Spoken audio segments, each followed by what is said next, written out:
La théorie de l'attachement, développée par John Bowlby et Mary Ainsworth, nous aide à comprendre comment nos premières expériences affectives influencent notre manière d'aimer et de nous lier aux autres.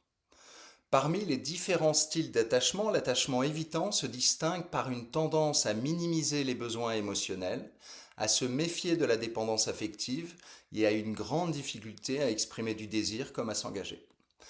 Les personnes à l'attachement évitant ont souvent grandi dans des environnements où leurs besoins émotionnels ont été ignorés, minimisés ou perçus comme une faiblesse. Il en était de même pour la proximité physique, le plus souvent inexistante, avec pas ou peu de câlins. En réponse, elles ont appris à se replier sur elles-mêmes, à ne compter que sur leur propre force intérieure et à éviter de trop s'attacher pour ne pas souffrir. De ce fait, elles recherchent des relations où l'autonomie est pleinement respectée et où l'intimité n'est pas trop envahissante. Cela ne signifie pas qu'elles ne veulent pas aimer ou être aimées. Elles peuvent désirer une relation stable, mais seulement à condition de garder une certaine distance émotionnelle. Paradoxalement, elles souhaitent l'amour, mais peuvent saboter la relation, alourdie par le poids de leur peur de s'engager. Elles sont souvent plus à l'aise dans des relations où l'autre est peu exigeant, où les attentes affectives sont faibles et où l'indépendance est valorisée. Ainsi, le partenaire idéal pour une personne évitante est souvent quelqu'un de discret, peu intrusif et aussi disponible quand elle le souhaite. Elle recherche une relation qui protège plus qu'elle ne connecte. Les personnes à l'attachement évitant peuvent être très séduisantes au début d'une relation. Elles donnent une impression de solidité, de maîtrise de soi, de calme. Mais dès que la relation devient plus sérieuse, elles peuvent commencer à se replier émotionnellement et rester murées dans le silence quand leur partenaire s'interroge par exemple sur leur difficulté à exprimer ce qu'elles ressentent ou à exprimer du désir. Les signes d'un attachement évitant deviennent alors plus visibles. Elles fuient les discours profonds, évitent de parler de leurs émotions, esquivent les engagements clairs, comme emménager ensemble ou parler d'avenir, ou deviennent critiques, voire froides, dès que l'autre devient trop affectueux. Elles recherchent donc inconsciemment des relations qui ne remettent pas en cause leur mécanisme de protection. Des relations où elles peuvent aimer sans trop s'exposer, sans se sentir vulnérables et surtout sans être envahies.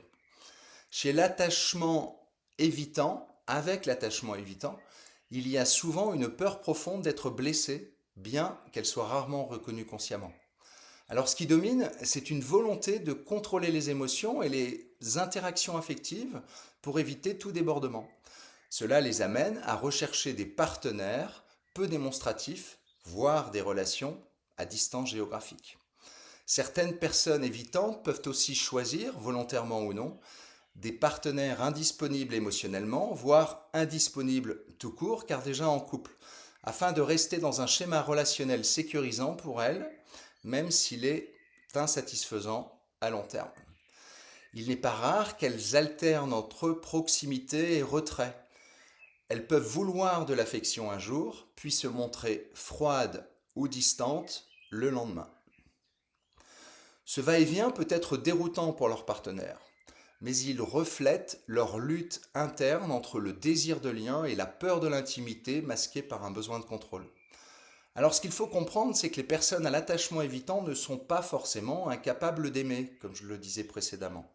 Elles peuvent aimer profondément, mais elles ont appris que montrer leur amour ou dépendre de l'autre est dangereux ou humiliant. Elles veulent aimer sans trop ressentir et être aimées sans trop se dévoiler.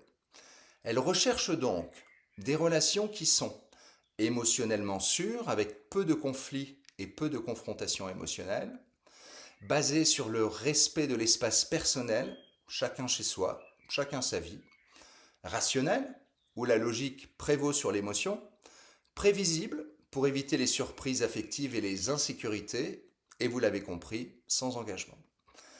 Il est important de noter que l'attachement n'est pas figé. Avec un travail sur soi et une thérapie, et ou une expérience relationnelle positive, une personne à l'attachement évitant peut apprendre à s'ouvrir davantage, à faire confiance et à tolérer l'intimité.